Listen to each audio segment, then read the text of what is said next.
지난주에 형들을 용서했었던 요셉의 용서에 대한 말씀을 들었습니다.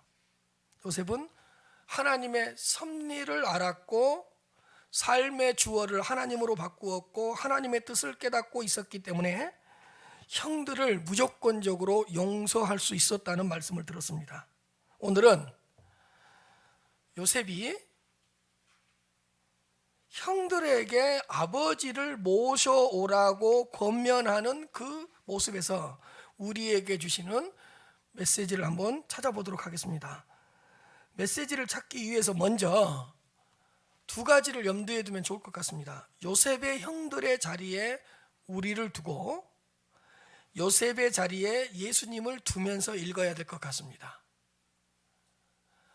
구약에는 많은 상징과 비유가 나오는데 이 형들을 우리의 자신으로 생각을 하고 요셉을 예수 그리스도의 모형으로 생각하시면서 오늘 설교를 들어야지만 이 설교가 조금 더 분명해지고 명확해질 것 같습니다. 이 공식을 꼭 이렇게 생각하시면서 말씀을 들으시면 좋을 것 같습니다. 9절입니다. 당신들은 속히 아버지께로 올라가서 아뢰기를 아버지의 아들 요셉의 말에 하나님이 나를 애굽 전국의 주로 세우셨으니 지체 말고 내게로 내려오사. 당신들은 형들이죠. 요셉의 형들에게 이야기하는 거죠. 당신들은 속히 아버지께로 올라가서 이렇게 아뢰십시오. 아버지의 아들 요셉의 말에 하나님이 나를 애굽 전국의 주로 세워주셨습니다. 그러니 지체 말고 내게로 속히 내려와 주십시오. 이렇게 아버지한테 전하라고 이야기를 한 것입니다. 요셉은 속히라는 단어와 지체하지 말고라는 두 단어를 이렇게 사용하고 있습니다. 13절 말씀에서도 요셉은 이 단어를 사용하고 있습니다. 당신들은 내가 애굽에서 누리는 영화와 당신들이 본 모든 것을 다 내 아버지께 아뢰고, 그 다음이 중요합니다. 속히 모시고 내려오셔서 하며. 요셉은 형들에게 아버지를 속히 모셔올 것을 강하게 권면했습니다. 두 가지 이유 때문입니다. 우선 오랫동안 아버지를 보지 못했습니다. 22년 동안 보지 못했기 때문에 빨리 아버지를 보고 싶었을 것입니다. 두 번째로 계속되고 있는 기근 때문에 아버지에게 무슨 일이 생길 수도 있었기 때문입니다. 당신의 아들들이 지금 양식을 구하러 왔는데 양식을 구해가지고 아직 오지를 않았어요. 그 사이에 기근 때문에 아버지에게 무슨 일이 생길 수도 있을 수도 있다고 생각했기 때문에 아버지를 속히 모셔오라는 이렇게 권면을 강하게 했던 것입니다. 요셉은 아버지 야곱을 속히 만날 것을 이렇게 간절히 소망하고 있었다는 것을 알 수가 있습니다. 우리는 여기에서 아주 중요한 영적인 교훈 한 가지를 얻을 수 있습니다. 죄인들을 예수 그리스도에게로 속히 데려와야 한다는 것입니다. 예수님은 우리에게 구원을 받아야 될 그 영혼들을 속히 데려오라고 항상 말씀하십니다. 더 이상 지체하지 말고 속히 데려오라고 말씀하십니다. 구원을 받아야 할 자, 좌절과 절망에 빠져서 허우적거리고 있는 자, 신앙생활을 하다가 잠시 멈추고 있는 자, 상처와 아픔 때문에 홀로 울고 있는 자, 외롭고 고독한 자, 예수님은 이런 사람들, 이런 죄인들을 이렇게 간절히 기다리고 있는 것입니다. 요셉이 아버지 야곱을 그렇게 간절히 기다리고 있었던 것처럼 우리 예수님께서도 하루 종일 두 손을 벌리고 이런 사람들, 이런 죄인들을 간절히 기다리고 있다는 것입니다. 그들을 기다리는 예수님은 누구입니까? 십자가에서 죽으셨다가 부활하심으로써 온 땅의 주인으로 세우심을 입은 자입니다. 제가 조금 전에 요셉의 자리에 예수님을 두라 그랬어요. 요셉이 뭐라고 이야기하냐? 하나님이 나를 애굽 온 땅의 주로 세워주셨습니다 라고 말한 것처럼 십자가에 죽으셨다가 부활하심으로써 온 땅의 주인으로 인정함을 받고 세우심을 받은 자가 그 예수 그리스도라는 것입니다. 사랑하는 성도 여러분, 우리 성도님들 주위에 있는 분들을 예수님께로 속히 데려오시기를 바랍니다. 더 이상 지체하지 말고 데려오시기를 바랍니다. 그들에게 지금 예수님이 필요합니다. 그리고 예수님이 그들을 보고 싶어 하십니다. 요셉이 아버지 야곱을 밤낮으로 기다리고 있었던 것처럼 예수님께서도 그들을 밤낮으로 간절히 기다리고 있습니다. 요셉의 아버지 야곱은 요셉이 어디에 있는지를 모르고 있었습니다. 그래서 요셉을 찾아갈 수도 없었고 찾아갈 방법도 없었고 찾을 수 있는 길도 없었습니다. 아니, 아버지 야곱은 혼자서 요셉을 찾으러 갈 수 있는 상황이 아니었던 것입니다.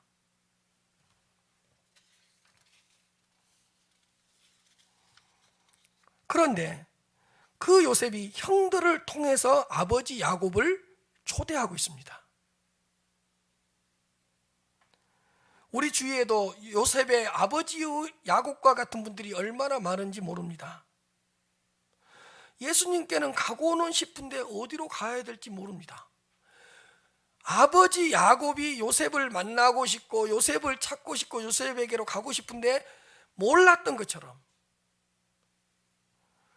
우리 주위에도 예수님께로 가고 싶은데 어디로 가야 할지 모르는 사람들이 많이 있다는 것입니다. 예수님을 만나고 싶은데 어떻게 가야 되지? 어디로 가야 되지? 예수님을 만나고 싶은데 어떻게 하면 예수님을 만날 수가 있지? 이런 분들이 많이 있다는 것입니다. 아마 여러분들 주위에도 많이 있을 것이라고 생각합니다. 우리 예수님께서 우리 성도님들을 통해서 그분들을 초대하고 있습니다. 요셉의 형들을 통하여서 아버지 야곱을 초대하고 있는 것처럼 예수님이 우리를 통해서 그들을 초대하고 있다는 뜻입니다. 속히 데려오라고 계속해서 말씀하고 있습니다. 지체하지 말고 데려오라고 말씀하고 있습니다. 요셉의 그 마음이 요셉의 형들에게 전달되어야 했던 것처럼 예수님의 이 마음이 우리에게도 그대로 전달되었으면 좋겠습니다. 요셉이 아버지 야곱을 간절히 보고 싶어 했던 것처럼 예수님께서도 우리들이 데리고 와야 될 그 영혼들을 간절히 보고 싶어 하신다는 말입니다. 여러분, 아버지 야곱이 기근 때문에 굶어 죽을 수도 있고 그 기근 때문에 어떤 어려움을 당할지 모르는 그런 상황에 있었습니다. 우리가 예수님께로 데리고 와야 될 그 사람들도 아버지 야곱과 비슷한 상황과 비슷한 처지에 놓여 있는 사람들입니다. 그들도 영적인 기근 때문에 어떻게 될지 잘 모릅니다. 영적인 굶주림 때문에 무슨 일을 당할지 모릅니다. 영적인 갈증과 영적인 목마름 때문에 그들에게 어떤 어려움이, 어떤 위기와 어떤 고난이 닥칠지 모른다는 뜻입니다. 그러니 요셉의 형들을 통해서 아버지를 초대하고 속히 데려오라고 말씀했던 것처럼 영적 기근 때문에 죽어가고 있고 영적 목마름 때문에 지쳐가고 있고 영적인 갈증 때문에 무너져가고 있는 그들을 예수님께서 우리를 통해 부르시고 계신다는 것입니다.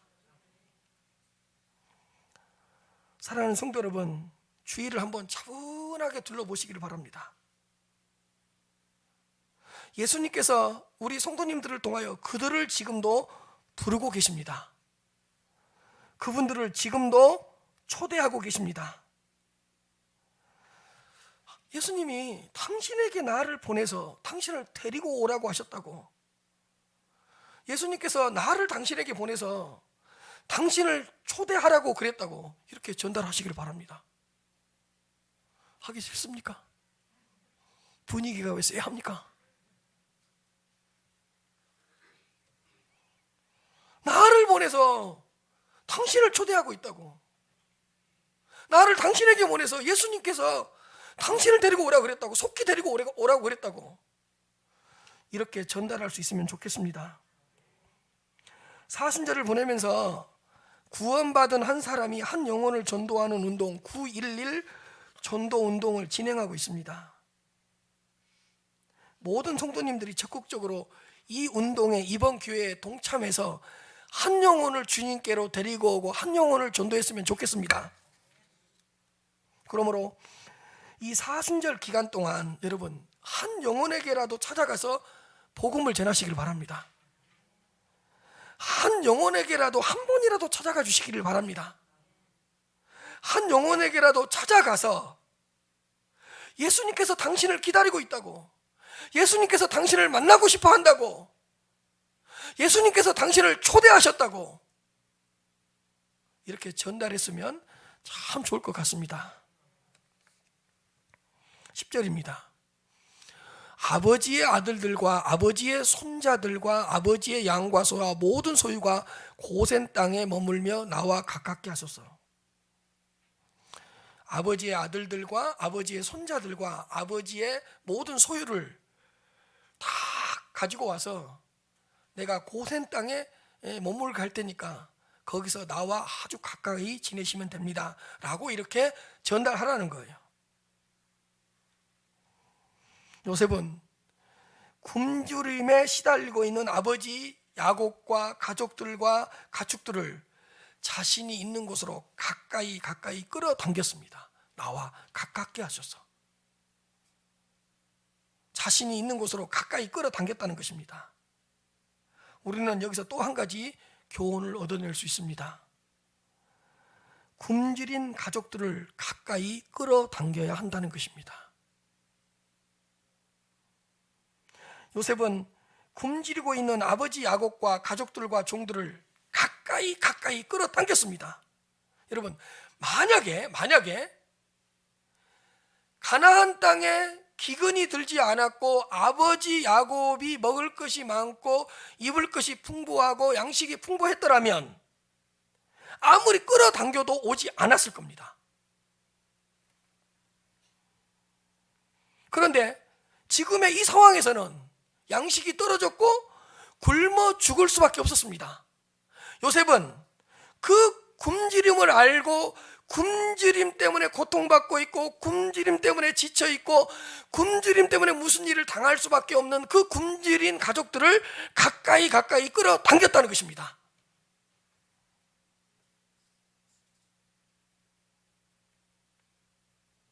만약에 요셉의 아버지가 먹을 것이 많았다면 끌어당긴다고 오겠습니까? 먹을 것이 풍부했다면 끌어당긴다고 가까이 오겠습니까? 안 오죠. 근데 지금의 상황에서는 양식이 다 떨어졌어요. 그래서 끌어당기면 올 수밖에 없는 상황이에요. 그리고 양식을 구해서 갔다고 합시다. 떨어지면 또 구하러 와야 되는데 그 양식으로 몇 달을 버티고 몇 년을 버틸 수가 있겠어요? 요셉은 다 이걸 아는 거예요. 그래, 굶주리고 있어. 굶주리고 있을 때 아버지와 아버지의 종들과 아버지의 소유 가축들을 나에게로 끌어당기면 따라오겠구나.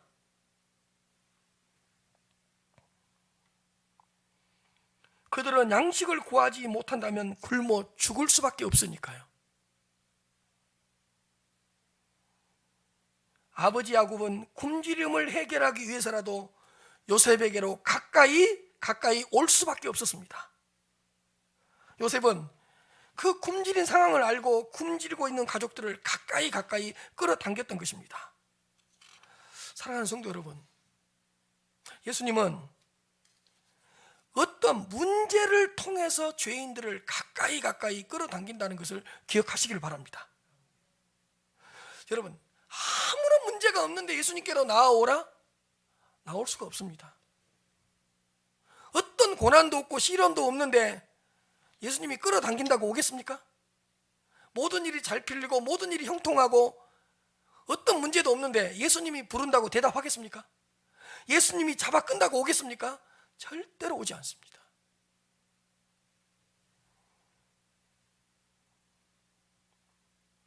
그럴 때에는 예수님께서 수십 번 수천 번 불러도 대답하거나 응답하지 않습니다.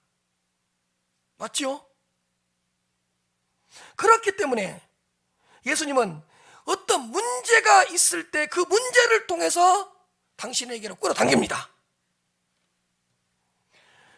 그 사람이 당하고 있는 그 고난을 통해서 예수님께로 끌어당깁니다. 그 사람이 당하고 있는 그 시련을 통해서 예수님께서 당신께로 끌어당깁니다. 그때는 끌려옵니다. 그 질병 때문에 예수님께서 끌어당깁니다. 당신에게로. 그러면 끌려옵니다. 자식의 문제를 통해서 그 가족 전체를 예수님께로 끌어당깁니다. 그 사람의 아픔과 상처를 통해서 예수님은 그 사람을 끌어당깁니다. 당신에게로. 어떤 사람이 어떤 좌절과 절망에 있을 때 그 좌절과 절망을 통해서 예수님은 당신에게로 끌어당깁니다. 그런 것들을 통해서. 사랑하는 성도 여러분, 주위에 여러 가지 문제로 어려움을 겪고 있는 분들이 많이 있습니다. 사실은 그 어려움을 통해서 예수님께로 끌어당기려는 예수님의 사인입니다. 그것을 통해서 그 아픔, 그 상처, 그 고난, 그 좌절, 그 절망을 통해서 예수님께로 끌어당기시려는 어떻게 보면 예수님의 사랑의 끈이 될 수도 있다는 것입니다. 그러므로 누군가에게 어떤 문제가 있을 때 직접 찾아가셔서 그 문제를 가지고 예수님께로 나아가자고 예수님께로 끌어당기시기를 바랍니다. 야, 너 고난 있지? 그 고난을 가지고 예수님께로 나아가자고 그 고난을 통해서 예수님께로 끌어당기시기를 바랍니다. 너 그 아픔과 상처 있지? 그 아픔과 상처를 누구에게로 가져가야 되겠느냐? 그 아픔과 상처를 해결해 주시려는 그 예수님께로 나아가자. 그 아픔과 상처를 통해서 예수님께로 끌어당기시기를 바랍니다.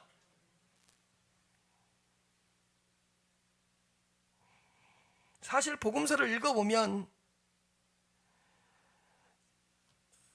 예수님께서 끌어당기셨을 때 예수님께로 가까이 나왔던 사람들이 있습니다. 그들은 100% 다 누구였는지 아세요? 뭔가에 굶주리고 있던 사람들이었습니다.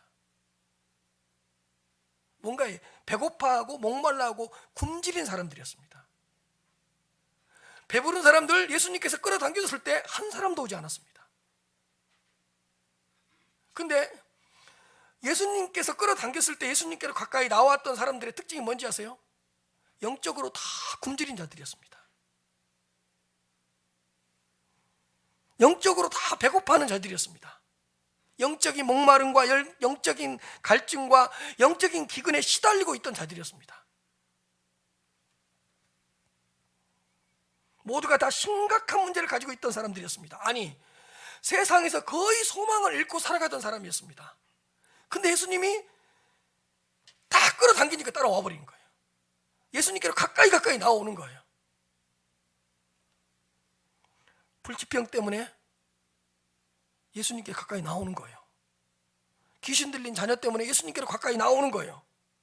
고통 때문에 예수님께로 가까이 나오는 거예요.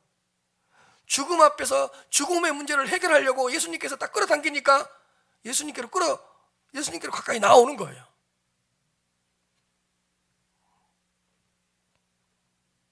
그래서 사실은 그 사람들은 그런 문제 때문에 예수님을 만날 수가 있었습니다.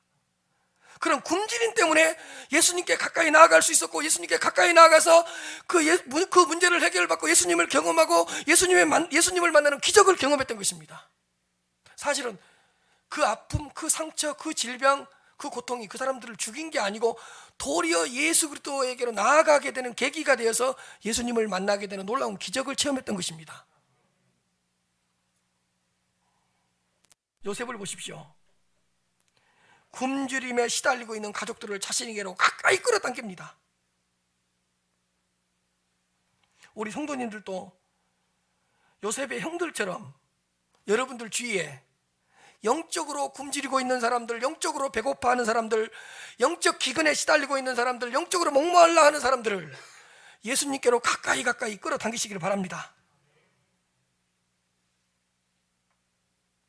사실 우리도요, 어떤 문제가 없으면 예수님께로 가까이 나아가지 않잖아요.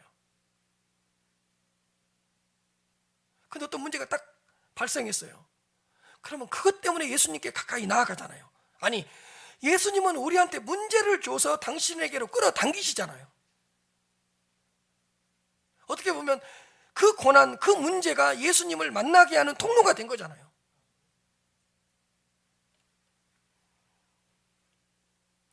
제가 이제 목회하면서 깨달은 게 있습니다. 제가 죄인인 것이 너무 감사합니다, 요즘은. 그래서 많이 죄인이라고 고백합니다. 왜? 하나님, 나는 진짜 죄인입니다. 우리 성도님들이 나에 대해서 알면 큰일 납니다. 하나님, 우리 성도님들이 나에 대해서 알면 안 될 정도로 저는 큰 죄인입니다. 이 죄인이라는 사실이 너무너무 감사했어요. 왜? 내가 죄인이라고 고백하니까 예수님께서 나를 십자가로 가까이 끌어당겨온 거예요. 십자가로 끌어당겨서 거기서 죄사함의 은혜를 주시고 죄 용서함을 주시는 거예요. 내가 죄인이라고 고백하니까. 그래서 여러분, 내가 죄인인 것이 너무 행복해요. 죄인인 것이 너무 좋아요. 왜? 내가 죄인이라고 고백하니까 죄인인 나를 당신에게로 끌어당기셔서 십자가를 보여주시면서 이 십자가가 너의 죄를 사해 주셨다고 이렇게 말씀해 주시더라고.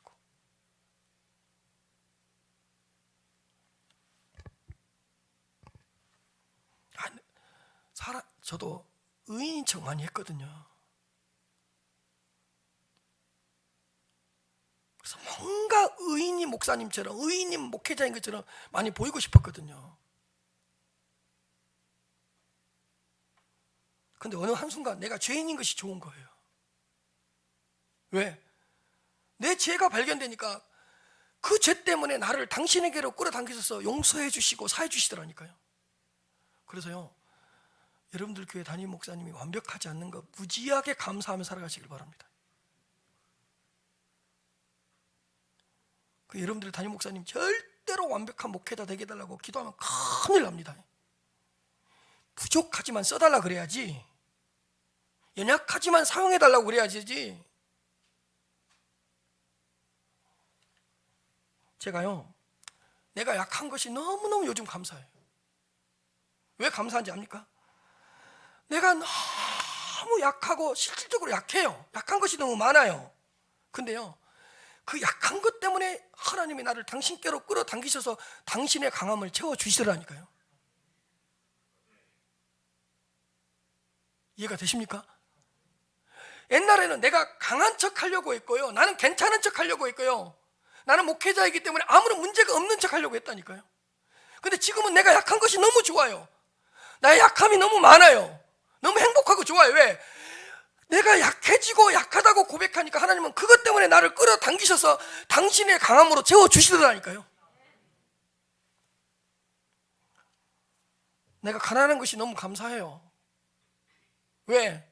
가난한 것 때문에 나를 당신에게로 끌어당기셔서 당신의 것으로 채워주더라니까요.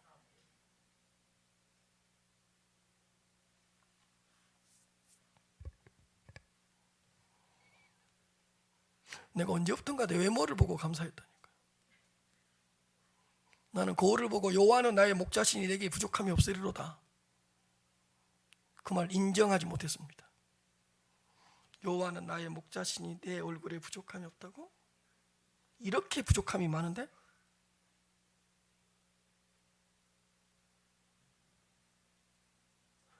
저는 목회자처럼 보인다는 말을 한 번도 안 들어봤다니까요. 또 걸어가는 것도 빨리 걸어가니까 목회자처럼 보인다는 말을 한 번도 안 들어봤어요. 심지어는 교회 차를 몰고 교회 앞을 지나가는데 음주운전을 측정하더라고. 그래서 설마 교회 차를 모으는데 음주를 부르라 그럴까? 바로 이 앞이었으니까. 근데 부르라 그러더라고. 근데 제가 잠시요, 저 이 교회 담임 목사입니다. 에이, 부세요. 이 앞에서 그랬는데도 안 믿어줘. 에이, 그렇게 안 보이는데 부세요. 우리 교회 와서 장점이 뭐예요? 담임 목사님을 못 찾아요. 양복 입고 있으면 거의 못 찾아요. 집사님들한테 다 담임 목사님이라고 그러고 나를 안수 집사님으로 알지. 근데 내 부족한 얼굴이 너무 좋아요. 너무 감사해요. 부족하기 때문에 얼굴 내밀지 않고 하나님이 다른 곳으로 채워주시더라고.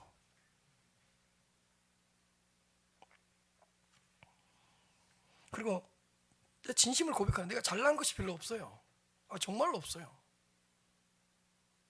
잘난 것이 없는 게 좀 부끄러웠거든요. 나의 컴플렉스였거든요. 내 열등감이었거든요. 근데요, 내가 잘난 것이 없다는 게 이제 더 이상 열등감도 아니고 나한테 수치감도 아니고 내 자존감을 낮추는 것도 아니에요.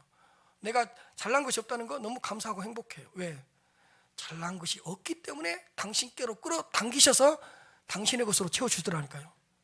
당신의 이름으로 아름답게 꾸며주시더라니까요. 그거 난 잘난 거 별로 없어요. 별로 없는 게 아니라 없어요. 그걸 통해서 끌어당기시더라고요.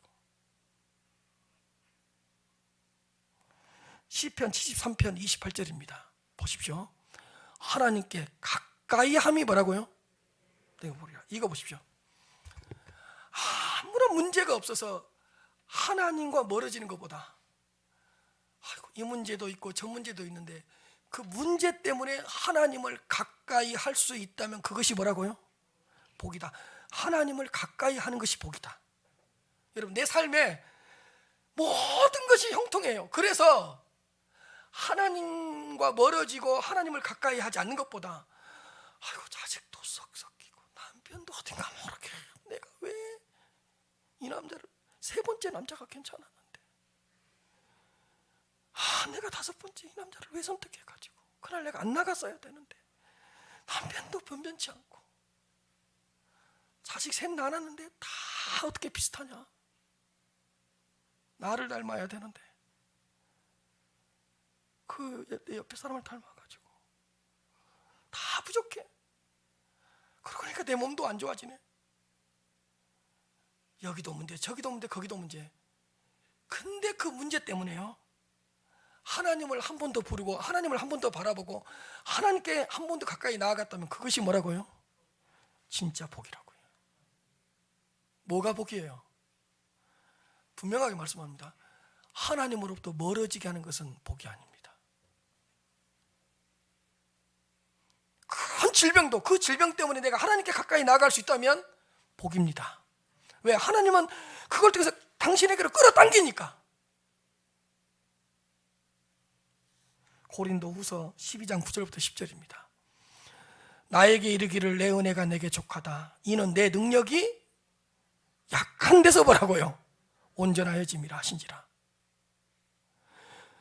그러므로 도리어 크게 기뻐함으로 나의 밑줄 그으세요. 여러 약한 것들에 대하여 뭐라고요? 자랑한다. 여러분, 나는 약하다고 고백하는 정도가 아니고 뭐라고요?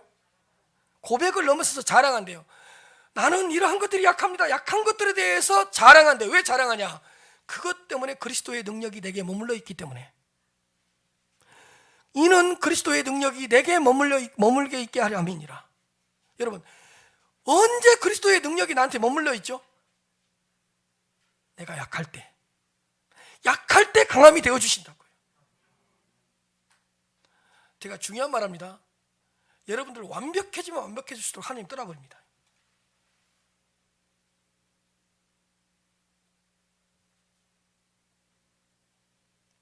그러므로 완벽해지지 마세요. 약하면 약하다고 고백하세요. 그 약한 것을 자랑하세요. 그것이 그리스도의 능력이 내게 머물게 하는 거예요. 여러분, 내가 약하니까 그리스도의 능력이 나한테 오는 거예요. 그 약한 것 때문에 당신에게로 끌어당기셔서 그리스도의 능력을 부어주시거든요. 그러므로 내가 그리스도를 위하여 약한 것들과 능력과 궁핍과 박해와 공고를 기뻐하노니 이는 내가 뭐라고요? 약한 그때에 뭐라고요? 강하는 거예요. 내가 약하기 때문에 그리스도의 능력이 나한테 머물러 있는 거예요. 내가 약한 존재이기 때문에 그리스도의 능력을 내게 부어주시는 거예요. 여러분, 내가 강하면 내 것으로 목회하지만 내가 약하면 그리스도의 능력으로 목회합니다. 내가 똑똑하면 내 지식으로 신앙생활을 하지만 내가 어리석고 무지하면 하나님은 하나님의 지식으로 신앙생활 할 수 있도록 하나님의 지식을 부어주십니다.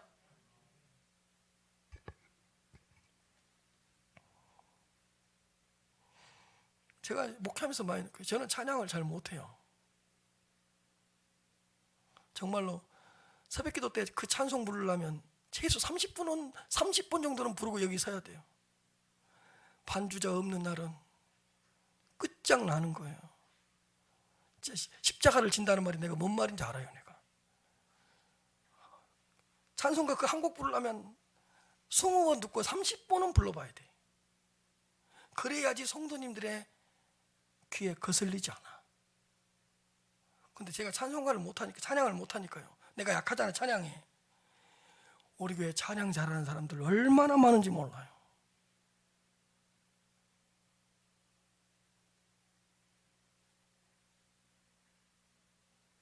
진심이에요.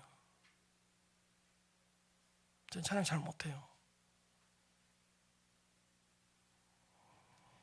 근데 내가 약하니까 하나님은 찬양 잘하는 사람들을 많이 보내주잖아요. 우리 전사님들 얼마나 찬양 잘해요. 내가 약하니까. 그래서 약한 것을 통해 끌어당긴다는 거예요. 11절에서 12절입니다. 흉년이 아직 5해가 있으니 내가 거기서 아버지를 봉양하리이다.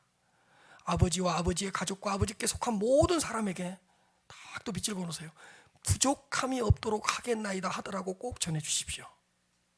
내가 아버지와 아버지 가족에게 속한 모든 사람들에게 부족함이 없도록 채워주실 것입니다. 이렇게 아버지께 말씀을 드려주십시오. 그리고 당신들의 눈과 내 아우 베냐민의 눈이 보고 있는 것처럼 나는 요셉 맞습니다. 당신들이 나 요셉을 보고 있지 않고 내 베냐민 내 동생이 나 요셉을 보고 있지 않습니까? 이 요셉이 부족함이 없도록 채워준다고 아버지께 꼭 말씀을 드려주십시오 라고 이야기를 해달라는 거예요. 그 다음 13절입니다. 그러면서 뭐라고 또 전달하라 그러냐. 당신들은 내가 애굽에서 누리는 영화와 당신들이 본 모든 것을 다 아버지께 아뢰고 속히 모시고 내려오셔서 하소서 이렇게 전달하는 거예요. 당신들은 내가 애굽에서 누리고 있는 모든 영화와 당신들이 본 모든 것을 당신들이 내가 누리고 있는 것을 본 모든 것을 아버지께 꼭 아뢰고 아버지를 속히 데리고 오십시오. 이렇게 전달해 달라는 거예요. 오늘 설교 서두 이야기했습니다. 요셉의 형들의 자리에 누구를 두고 우리를 두고 요셉의 자리에 누구를 두고 그리고 나서 설교를 드려야지 설교가 풍성해집니다. 자, 그렇다면 이 말씀에서 한 가지 교훈만 더 얻고 갑시다. 우리는 보고 들은 것을 전달해야 됩니다. 우리는 누군가를 예수님께로 속히 데려와야 합니다. 그리고 누군가를 예수님께로 끌어당겨야 합니다. 그런데 데리고 올 때 예수님 안에서 누릴 수 있는 많은 축복들을 전달하면서 데리고 오시기를 바랍니다. 요셉이 그러잖아요. 내가 누리고 있는 영화와 내가 얼마나 많은 것들을 누리고 있는가를 당신들이 본 그대로 아버지께 전하시고 그 아버지를 모시고 오십시오. 우리도 예수님께로 누군가를 데리고 올 때 예수 그리스도 안에 들어있는 영화와 예수 그리스도 안에 들어있는 영광과 예수 그리스도를 보고 느끼고 예수 그리스도에게서 들었던 것, 예수 그리스도에게서 보았던 것을 증거하시면서 데려오시기를 바랍니다.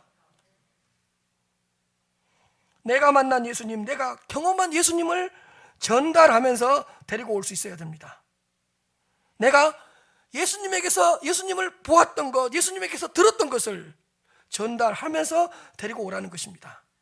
여러분, 보고 들은 것을 증거하는 하나님의 자녀들을 증인이라고 합니다. 요셉의 형들은 누구의 증인이 되어야 되죠?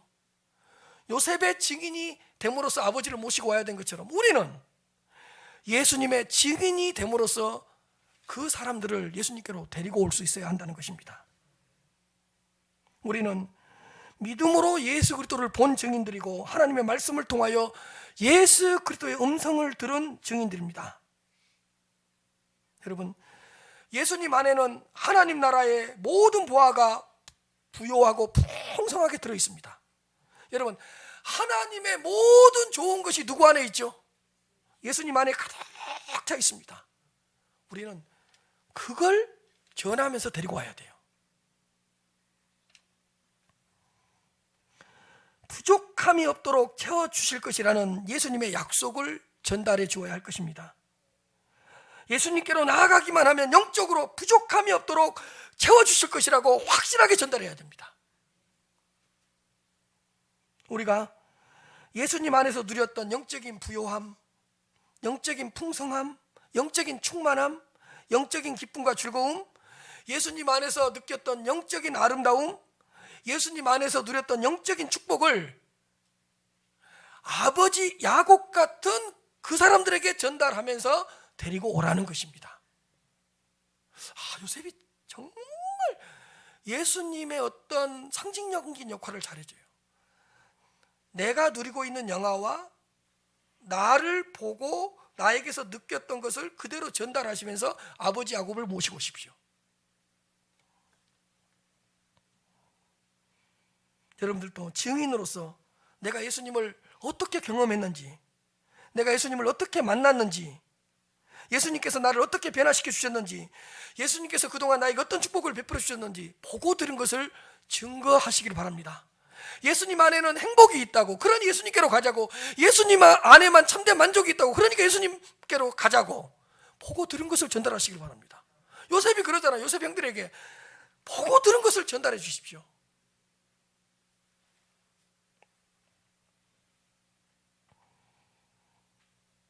요셉은 형들에게 보고 들은 것을 아버지에게 잘 전달하고 속히 데려오라고 권면했던 것입니다. 요셉의 형들은 요셉의 증인이 되어야 했습니다. 우리 큰은혜교회 성도님들도 예수님 안에서 보고 들은 것을 잘 증거하시길 바랍니다.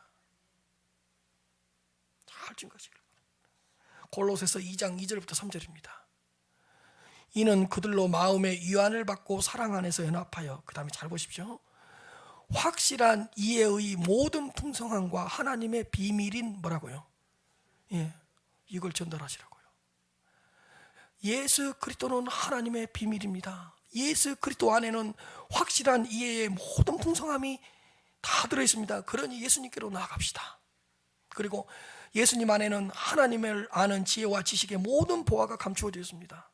나는 예수님 안에서 하나님의 지혜와 지식의 모든 보화를 보고 들었습니다. 당신도 예수님께로 오십시오. 이렇게 하시라고요. 요한복음 1장 14절입니다.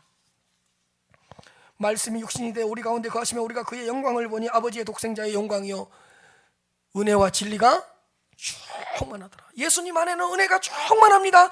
그러니 예수님께로 오십시오. 예수님 안에는 진리가 충만합니다. 그러니 예수님께로 오십시오. 여러분들이 예수님 안에서 보고 들은 것을 전달하시기를 바랍니다. 사랑하는 성도 여러분, 여러분들이 보고 들은 십자가의 사랑과 은혜를 그대로 증거하시기를 바랍니다. 여러분들이 보고 들었던 부활의 영광과 부활의 권세를 잘 증거하시기를 바랍니다. 예수님 안에서 기적을 보았고, 예수님 안에서 능력을 보았고, 예수님 안에서 축복을 보았고, 예수님 안에서 참된 기쁨과 만족을 보았으면 그것을 그대로 전달하시면서 데리고 오실 분들을 데리고 오셔서 예수 그리스도의 축복을 받아 누리게 하시기를 바랍니다. 마지막으로 14절부터 15절입니다. 한번 읽어봅시다. 시작.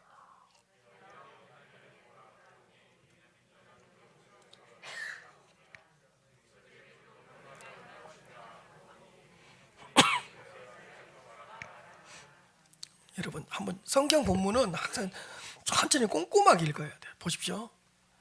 요셉이 자기의 친동생 아우 베냐민의 목을 안았어요. 목을 안고 펑펑 울었어요. 22년 만에 만났잖아요. 그렇게 하니까 베냐민이 자기의 친형 요셉의 목을 안고 울었어요.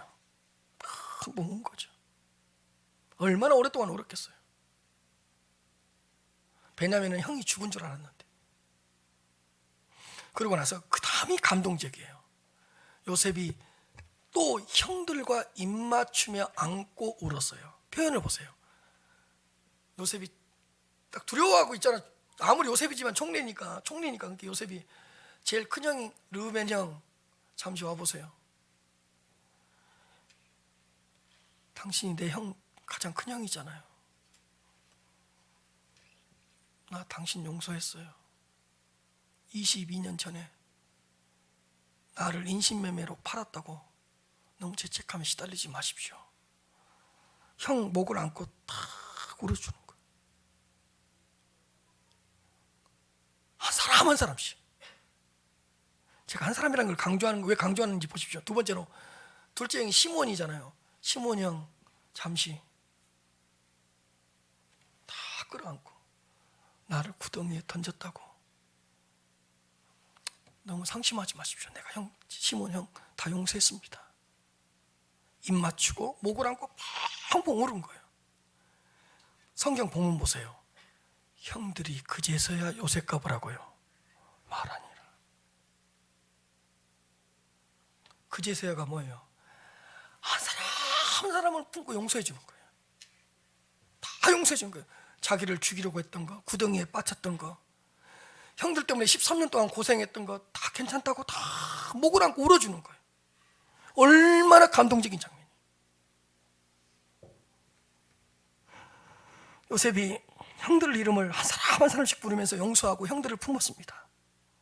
형들은 그제서야 요셉과 이야기를 했다고 기록하고 있습니다. 형들은 드디어 요셉의 용서를 받아들이기 시작했던 것 같습니다. 요셉의 용서와 요셉의 눈물로 22년 동안 가로막혔던 담이 무너졌습니다. 여러분, 원수를 정말로 돌아오게 할 수 있는 방법이 하나 있어요. 강제적으로는 절대로 원수를 돌아오게 못해요. 사랑으로 녹여버리면 돼요. 용서로 녹여버리면 돼요. 너 두고 보자. 성공해서 갚아줄 거야. 이런 걸로는 안 돼요. 요셉처럼 어떻게 해버리라고요? 사랑으로 녹여버려야 돼요. 용서로 녹여버려야 돼요. 그냥 22년 동안 그 용서하지 못했던 그 형들을 그냥 녹여버리는 거예요. 요셉의 용서로 인해서 형들 모두가 22년 만에 하나가 되었습니다. 얼마나 감동적입니까? 누가복음 15장 20절 말씀이 생각났습니다. 이에 일어나서 탕자가 돌아오는 장면입니다. 이에 일어나서 아버지께로 돌아가니라. 아직도 거리가 먼데 아버지가 그를 보고 측은히 여겨 달려가 목을 안고 입을 맞추니. 여러분 잘 보십시오. 탕자 이야기 다 알죠? 자, 탕자가 아버지의 재산을 탕진하고 돌아옵니다. 돌아오는데 표현 한번 보세요. 아버지께로 돌아오니라, 돌아가니라. 아직도 거리가 멀어요. 거리가 먼데 누가 먼저 보죠? 예? 감동적이잖아요. 아버지가 먼저 보는 거예요. 죄는 누가 지었는데? 아들이 지었는데. 사실은 아들은 다른 사람들은 걔가 탕자인지도 몰라요. 왜? 너무 타락하고 너무 부패해서 몰골이 알아볼 수가 없었기 때문에 탕자인지도 몰라요. 근데 거리가 먼데도 아버지는 저놈 내 아들 맞네? 아버지가 먼저 봐요. 재산을 탕진하고 재산을 다 허비해버렸는데 근데 아버지가 먼저 그를 보고 측은히 여겨 불쌍히 여기고 어떻게 했죠? 아버지가 달려갔어요. 그 다음에 요셉처럼 어떻게 하죠? 목을 안고 보라고요. 입 맞추니. 한 가지 질문해 볼게요. 이때 핸드폰 있었어요? 자, 탕자는 아버지한테 돌아온다고 연락했어요? 안 했어요? 안 했죠. 근데 어떻게 아버지가 요셉을 먼저 보고 달려갈 수 있었을까요? 이유는 단 한 가지예요. 아버지는 항상 그 자리에서 보고 있었으니까. 한 가지 물어볼게요. 성공해서 돌아올 줄 걸로 기다렸겠습니까? 무너진 다음에 돌아올 걸로 생각했겠습니까? 당진하고 돌아올 걸 알았어요. 하루도 안 빠지고 이렇게 보고 있었기 때문에. 근데 언제 돌아올지 몰라요. 밤에 돌아올지 낮에 돌아올지 새벽에 돌아올지 몰라요. 밤새도록 서 있는 거예요. 근데 딱 형체만 보여도 다른 사람들은 귀신이라 그럴 건데 저놈 내 아들 맞네. 근데 아무 말 안 해요. 끌어안고 용서해버려요.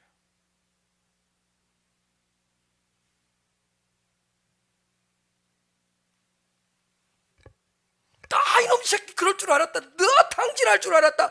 너 그렇게 될 줄 아무 말 안 해요. 요셉 보세요.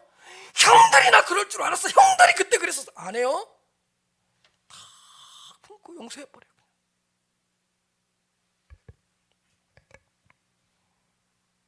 사랑하는 성도 여러분, 예수님께서는 항상 각자에게 찾아오십니다. 한 사람 한 사람을 십자가의 사랑으로 품어주십니다. 제가 중요한 말합니다.